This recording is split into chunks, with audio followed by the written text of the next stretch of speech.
আজকে আপনাদের সাথে ছোলার ডালের রেসিপি শেয়ার করব।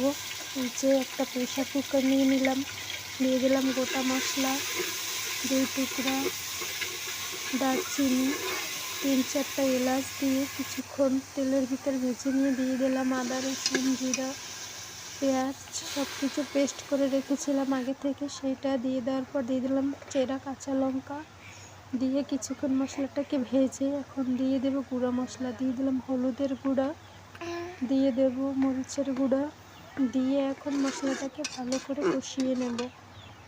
তারপরে মশলা থেকে তেল ছেড়ে গেলে দিয়ে দেব লবণ দিয়ে দেওয়ার পরে মশলাটাকে আবার কিছুক্ষণ নেড়েচেড়ে সুন্দর করে ভেজে নেব। দেখুন মশলাটা থেকে তেল ছেড়ে দিয়েছে। এই এক সাইডে আমি আলু, ছোলার ডাল সুন্দর করে ধুয়ে রেখেছিলাম। এখন মশলাটার ভিতরে ছোলার ডাল আর আলু অ্যাড করে দেব। এই যে দেখুন সুন্দর করে ভেজে নিচ্ছি মশলার সাথে।